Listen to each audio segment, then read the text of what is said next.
You are Locked On Baylor, your daily podcast on the Baylor Bears, part of the Locked On Podcast Network, your team every day. Welcome to another episode of Locked On Baylor, brought to you by FanDuel. Thank you for making it your first listen today and every day. I am your host, Cam Stewart, and welcome to the glorious year of our Lord, 2024. Now, look, 2023 wasn't the best year ever for Baylor athletics. I don't know if anyone's going to be calling it the year of the bear or anything like that, but there were some positive moments. Some more negative, sure, depending on how you look at it. Realistically, yes, more negative, but we're going to look at some of the positives later on in the show, because first I want to break down, which actually ends up being one of the big positives of this year, and that is from Saturday, December 30th, your Baylor Lady Bears waltz into Austin, where they had won 13 years in a row, but come in, still the underdog, even at number 10 in the nation, even at undefeated. They were still the underdog against number 5 Texas. And this seems to be, it happened last year with the Big 12. Baylor didn't win it for the first time in over a decade, almost a decade and a half. And now it looks like this is Texas's conference. And they've got a ton of star power over there, ones that we didn't necessarily see on Saturday. Yes.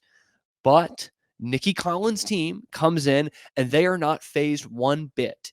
They go into Austin, they win again, which is like their favorite place to play. I mean, remember they were struggling last year. They weren't ranked. They beat UT there as well. And this great note by David K, SID over at Baylor, talking about how Baylor's now won 14 in a row in Austin. And the last time they lost, Instagram was invented like 3 months later. So Texas women's basketball has never had the chance to put a positive final score graphic on Instagram, beating Baylor at home. Hadn't happened. And obviously, you look back at most of those wins, those are under Kim Mulkey, and that seems like a different quality of team from what we've seen the last 2 years under Nicki Collen. But I look at this year's team, this has the quality of a Kim Mulkey team, which inherently means that it has the quality of an Elite Eight, Final Four, Big 12 champion type of team. And you saw that again on Saturday. I've mentioned it on this podcast before. I am so high on this team. I really am. In fact, right now, at this very moment, on January 1st, 2024, I am more confident about the deeper tournament run being with the women's basketball team than the men's basketball team. That said, with the potential on the men's team, I do think they can go out and win a national championship, or at least go to a Final Four. I do think that's still possible. But from what we've seen on the court this year, one team keeps ascending, one team's hit a bit of a rut. The ascending team is the women's basketball team. And you saw it once again on Saturday against Texas. Now, that's 2 top 5 wins this year for a team that's about to be in the top 5. 2 top 5 wins this year. They're 2-0. Obviously, they're undefeated on the season, but 2-0 against those top 5 teams, and they have not trailed for one single second in those 2 games. Is there a stat more impressive than that? Number 4 Utah at home back in the beginning of December, didn't trail for a second. Then they go to Austin. I know Rory Harmon's not in there. Stinks. But they go and they don't trail for a second against a team that is higher ranked on their home court, and they don't get that boost. So yeah, I mean, you talk about the players that are out for UT, obviously Rory Harmon being the biggest one of, if not the best point guard in the nation. Okay, that stinks that she's not in there. We'll play the game at your place. Hopefully that'll even things out. It didn't. Baylor went in there and they didn't trail for a second. And I've been so high on Sarah Andrews this year. I think she is one of the top point guards in America, right up there with Rory Harmon. And this is no disrespect to her at all. She still had a pretty solid game, but the guard we're talking about is Jada Walker, y'all. Jada Walker. Thank you for being here. I mean, welcome to the show, Jada Walker. 19 points on 8 of 13 shooting. Add in a couple of rebounds there, 3 rebounds, 3 assists for good measure. She was hooping on Saturday. Absolutely hooping. And this is a broken record at this point, but as good as Jada Walker was, there were still stretches of that game where Dre Edwards was the best player on the court. And she ends up being second in the team in scoring. Walker has 19. All she does, Dre Edwards, is go for 18. 8 of 12 from the floor, 8 rebounds, 6 assists. Nobody fills up a score sheet like Dre Edwards does. Nobody. There's like never a 0 in her box score. She's been fantastic this year. Again, this is the person that we were waiting for, the player we were waiting for last year. And through no fault of her own, we didn't get her last year. And this is the player we were promised, and we are absolutely getting it. And the depth of this team is what really gives me the confidence going forward. Because they had a good roster last year. Absolutely. But players got hurt. Dre Edwards, unfortunately, couldn't get onto the court. Again, not her fault. And so they became a very thin team, very thin. And this year, that is so far from the case. I mean, again, you want to talk about those great Kim Mulkey teams. One of the things they were great at was depth.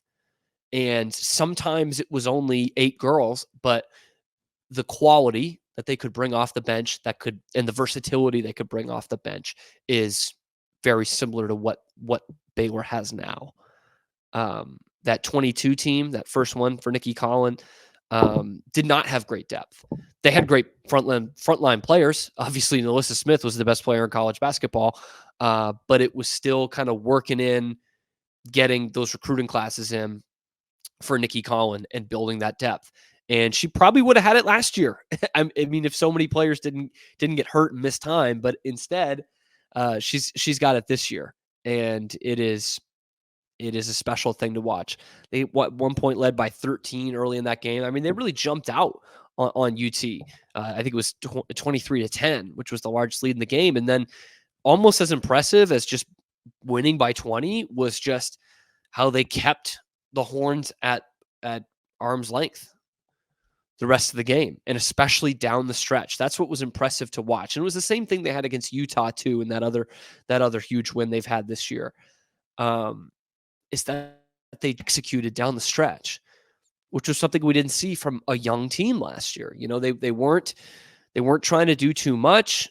They were just trading baskets at that point late in the game, which when you were already up 6 or 8, you'll take that every time.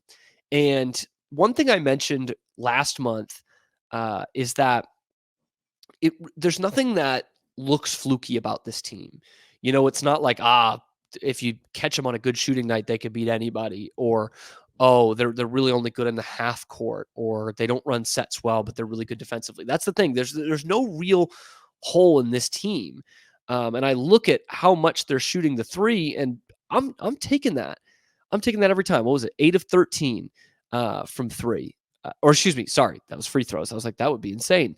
9 of 20 from 3. If they go 5 of 20 from 3, I'm probably looking at this game a little differently because they lose, but I'm not like, boy, what are they doing? Shooting 23 pointers. No, that seems about right for them. They win the turnover battle by 1. They turn it over 22 times, which is not great, but you have a dependable point guard back there in Sarah Andrews. So that's not something that's going to creep up game in and game out. They got out rebounded, but just barely. They got second chance points. They outscored them on the bench. They outscored them in points in the paint. That's something we saw at the end of 2022, where it didn't look like a huge strength of the team because they were such a good 3-point shooting team. But Nicki Collen said, and I actually think it was that Iowa State game, where she said, you know, we've got some talent inside. We can utilize that a lot more. And that's what they did in this game. Dariana Little-Page Bugs. Oh, I can't say enough about her. I know I've said this a few times, but this is nothing against her, but naturally I was expecting a bit of a letdown because she was thrown into a bigger role last year than she or the team thought, and she did really, really well. So even just tapering off, that's quote unquote a letdown, but she is not. She's been so efficient for them on both ends of the floor. She is really playing bigger than she is, and that's one of the reasons why I think this team can make a deep run. I mean, I am all in on this team, and they will be featured in our top 5 moments of 2023, which is coming up right after this.